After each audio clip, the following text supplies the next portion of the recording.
नमस्कार मित्रों, कुंडली रहस्य ज्ञान चैनल में आपका पुनः एक बार फिर से स्वागत है। आज लग्नेश का कुंडली के 12 भाव में जाने पर क्या प्रभाव पड़ता है, उस सीरीज का चौथा वीडियो होने जा रहा है। आज के वीडियो में हम कर्क लग्न की कुंडली में चंद्रदेव के कुंडली के 12 भाव में अलग अलग विराजमान होने पर क्या जातक को प्रभाव देखने को मिलते हैं, इस विषय पर चर्चा करेंगे। तो वीडियो शुरू करने से पहले आपसे एक छोटा सा अनुरोध है, यदि मेरे द्वारा दी गई जानकारी आपको अच्छी लगती है, वीडियो समझ में आती है, आपको दी गई जानकारी से लाभ प्राप्त होता है, तो वीडियो को लाइक कीजिएगा, चैनल को सब्सक्राइब कीजिएगा, जिससे कि ज्यादा से ज्यादा लोग इस वीडियो का लाभ उठा पाएं। तो आइए वीडियो शुरू करते हैं। कर्क लग्न की कुंडली में चंद्रदेव के 12 भाव में बैठने पर जातक को क्या प्रभाव पड़ते हैं, उस पर चर्चा प्रारंभ। अब कर्क लग्न की कुंडली में लग्न में आ जाएगा 4 नंबर। अब द्वितीय भाव में आ जाएगा 5 नंबर सिंह राशि, यहाँ कन्या राशि, यहाँ तुला राशि, यहाँ वृश्चिक राशि, यहाँ धनु राशि, यहाँ मकर राशि, यहाँ पर कुंभ राशि, यहाँ पर मीन राशि, यहाँ पर मेष राशि, यहाँ पर वृषभ राशि और यहाँ पर मिथुन राशि। अब इस प्रकार से हमने सभी राशियों को यहाँ पर कर लिया। अब कर्क लग्न की कुंडली में लग्नेश कौन हुए? चंद्रदेव। लग्न हो गई कर्क और स्वामी हो गए चंद्रदेव। अब यदि कर्क लग्न की कुंडली में चंद्रदेव स्वयं लग्न में विराजमान हो जाएं, तो जातक पर क्या प्रभाव होगा? अब चंद्रमा क्या है? मानसिक सुखों के बहुत बड़े कारक हैं, चतुर्थ भाव के कारक होते हैं। चंद्रमा बहुत ही सौम्य स्वभाव के ग्रह हैं। तो ऐसी स्थिति में जो जातक होगा वह बहुत ही सौम्य स्वभाव का होगा, बहुत ही सज्जन व्यक्ति होगा। आकर्षण, चंद्रमा में आकर्षण बहुत अधिक है, तो ऐसे व्यक्तियों में तीव्र आकर्षण होता है। बहुत ही ज्यादा वाणी इनकी सौम्य होती है और एक बार जो व्यक्ति इनसे मिल ले तो उसको भी बहुत ज्यादा मानसिक सुख प्राप्त होता है, इनसे बातचीत करके, इनके साथ उठ बैठ करके, इनके साथ समय व्यतीत करके। तो यहाँ पर स्वास्थ्य की स्थिति भी बहुत अच्छी हो जाएगी, मानसिक स्थिति भी बहुत अच्छी हो जाएगी, घर वाहन मकान इन सब के सुख भी जातक को अच्छे मिलेंगे। यानी कुल मिला के कर्क लग्न की कुंडली में चंद्रदेव का लग्न स्थान में बैठना अत्यधिक शुभ हो जाता है। अब यदि चंद्रदेव कुंडली के द्वितीय भाव में विराजमान हो जाएं, लग्नेश स्वयं धन के भाव में चला गया और मित्र की राशि है सिंह राशि, सूर्यदेव की राशि, तब क्या प्रभाव होगा? अब यहाँ पर जातक के मन में बार बार धन के प्रति रुचि बढ़ जाएगी, कुटुंब के प्रति बहुत ज्यादा उसकी रुचि बढ़ जाएगी, उसको कुटुंब के लोगों के संग उठने बैठने में, समय व्यतीत करने में बहुत ज्यादा मानसिक सुख की प्राप्ति होगी। धन अर्जित करने में उसको बहुत ज्यादा हर समय दिमाग लगा रहेगा, धन कैसे अर्जित करूं। वाणी यहाँ पर बहुत ज्यादा मधुर हो जाएगी, वाणी में एक प्रकार का आकर्षण आ जाएगा। लेकिन उसके बाद भी सूर्यदेव की राशि है, अग्नि तत्व की राशि है, अगर कोई परिस्थितियां विकट हो गई, कभी ऐसी स्थिति हो गई कि जातक को सौम्य वाणी को त्यागना पड़े, तो वहां पर वह अपनी सौम्य वाणी को त्याग कर, यानी कि उसकी वाणी में तीक्ष्णता आ जाएगी। ऐसे जातकों की वाणी समय समय पर तीक्ष्ण भी हो जाती है। अब यदि चंद्रदेव कुंडली के तृतीय भाव में विराजमान हो जाए, अब यहाँ पर राशि आ गई कन्या और चंद्रदेव बुधदेव में शत्रुता का भाव है और ये भाव वैसे भी मेहनत का है, तो यहाँ पर थोड़ी चंद्रदेव की स्थिति सामान्य नहीं रहती है।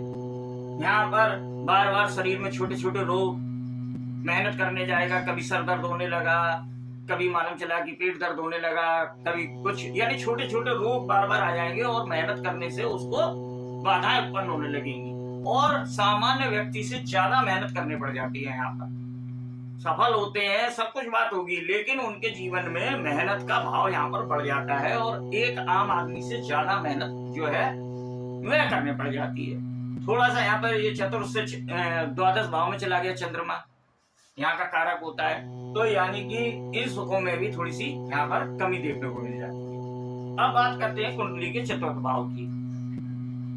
यदि चंद्रदेव कुंडली के चतुर्थ भाव में विराजमान हो जाएं, अब लग्न का स्वामी चतुर्थ भाव में आ गया और चंद्रदेव यहाँ के कारक भी होते हैं, तो ऐसी स्थिति में घर का, वाहन का, माता, ये सभी सुखों में वृद्धि हो जाएगी।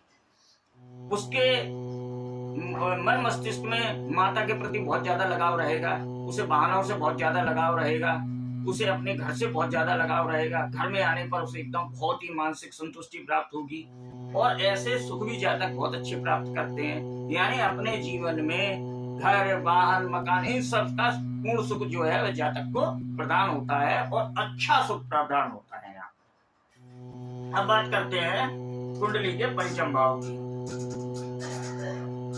अब पंचम भाव शिक्षा का भाव, प्रेम संबंधों का भाव, संतान का भाव। अब राशि पड़ गई वृश्चिक मंगल देव की, और चंद्रदेव जो है वृश्चिक राशि में जाके हो जाते हैं नीच के।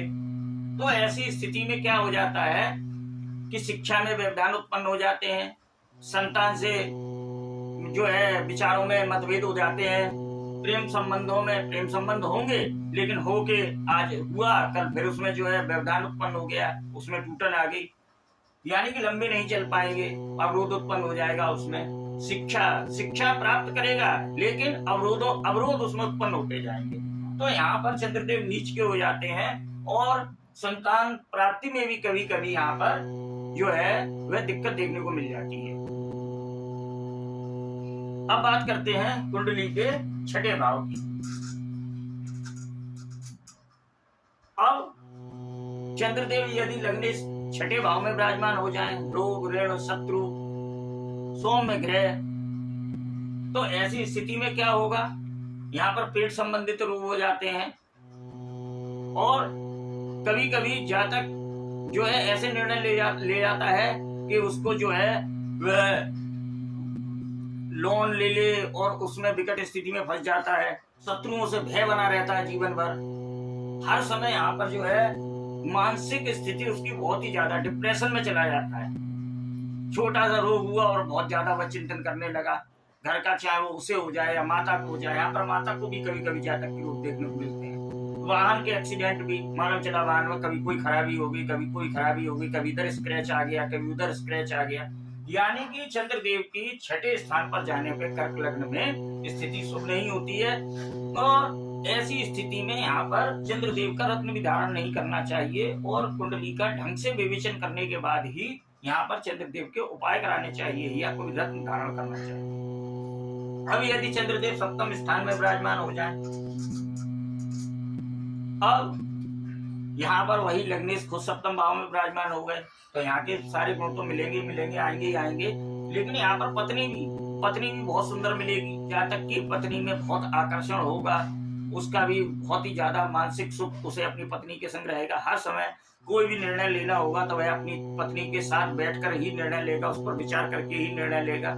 यानी मन मस्तिष्क में उसके हर समय अपनी पत्नी का लगाव रहेगा, अपनी पत्नी उसकी जो है हर समय उसके दिमाग में रहेगी। कोई भी निर्णय लेगा तो वह अपनी पत्नी से सोच विचार कर ही निर्णय लेगा।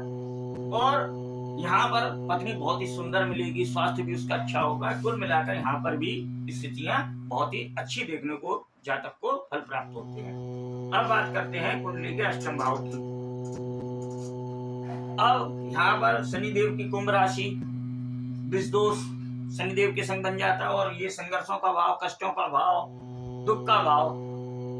तो ऐसी स्थिति में लग्नेश खुद जो है कष्टों के उसमें भाव में चले गए, दुख के भाव में चले गए, तो यहाँ पर जीवन में संघर्ष बहुत बढ़ जाते हैं। डिप्रेशन में आदमी चला जाता है, बहुत तीव्र डिप्रेशन में चला जाता है ऐसे व्यक्ति। कभी कभी मालूम चला 15-20 दिन तक जो है वह डिप्रेशन से नहीं निकल रहे हैं। छोटी सी बात हुई और वह उन्होंने बहुत ही ज्यादा चिंतन करने लगे उस पर। कभी कभी कोई बात है भी नहीं तो भी उस पर चिंतन करने लगे। आगे किसी क्रूर ग्रह या पापी ग्रह की दृष्टि और पड़ जाए और पीड़ित हो जाए तो यहाँ पर स्थितियां काफी विकट देखने को मिलती हैं। ऐसे लोगों को कई बार जो है विकट परिस्थिति में जाते हुए देखा है, यानी कि लंबे समय के लिए डिप्रेशन में चले जाना। और यहाँ पर जातक के संघर्ष बढ़ जाते हैं।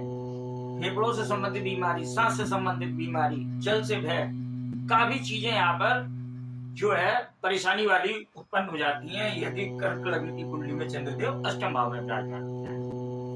अब बात करते हैं कुंडली के नवम भाव की। अगर नवम भाव में चंद्रदेव विराजमान हो जाए, अब यहाँ पर राशि आ गई मीन, मित्र की राशि, गुरुदेव की राशि, और गुरुदेव के संग चंद्रदेव जो है वह गजकेसरी योग भी बनाते हैं। अब ये भाव पिता का भाव, भाग्य का भाव, धार्मिक यात्राओं का भाव, तो यहाँ पर लग्न के स्वामी चंद्र देव के बैठने का बहुत ही अच्छा फल देखने को मिलता है। तासे सामंजस्य जो है जातक का बहुत अच्छा बना रहता है।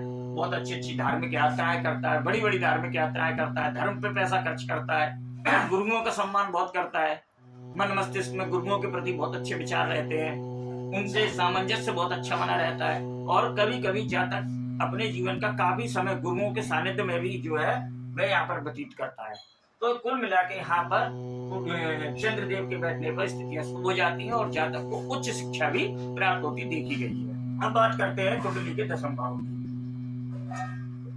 यदि दसम भाव में चंद्रदेव विराजमान हो जाए तो यह स्थिति भी काफी अच्छी हो जाती है। मित्र की राशि है, मंगल देव की राशि है, लग्न खुद कर्म स्थान में चले गए, यहाँ से चतुर्थ भाव पे भी पूर्ण सप्तम दृष्टि है, तो घर वाहन माता ये सभी सुख पूरे प्राप्त करता है और अपने दम पे जातक बहुत अधिक धन अर्जित करता है। जहाँ पर भी काम करता है या व्यापार करता है या नौकरी करता है वहाँ का वातावरण बहुत ही सौम्य मिलता है उसको, वहाँ पे लोग बहुत अच्छे मिलते हैं, वह सबसे उनकी सामंजस्य बहुत अच्छा बना रहता है, अंडरस्टैंडिंग बहुत अच्छी यहाँ पर होती है।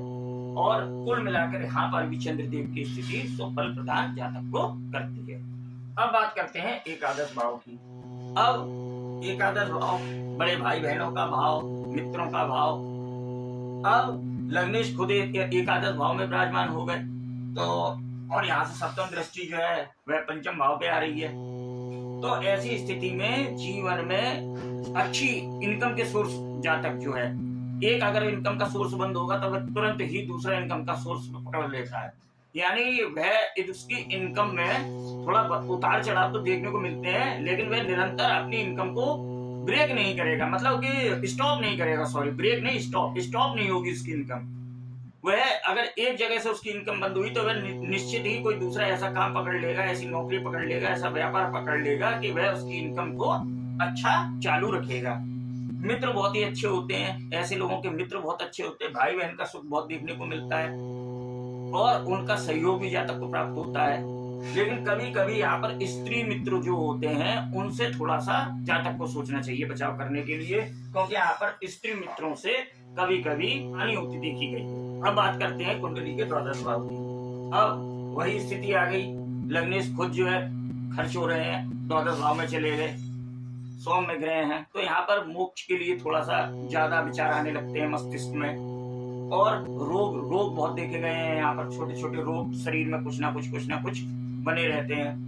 विदेश से व्यापार के लिए या विदेश सेटलमेंट के लिए सबसे अच्छा है ये, यानी कि जातक अपने घर से दूर जाके अगर हो जाए, विदेश में जाके अगर सेटलमेंट होना चाहता है तो उसके लिए स्थिति अत्यधिक शुभ होती है। यहाँ पर शयन सुख भी जो है अच्छा प्राप्त होता है, नींद अच्छी आती है, नींद में कोई यहाँ पर ज्यादा दिक्कत विघ्न देखने को नहीं मिलते हैं।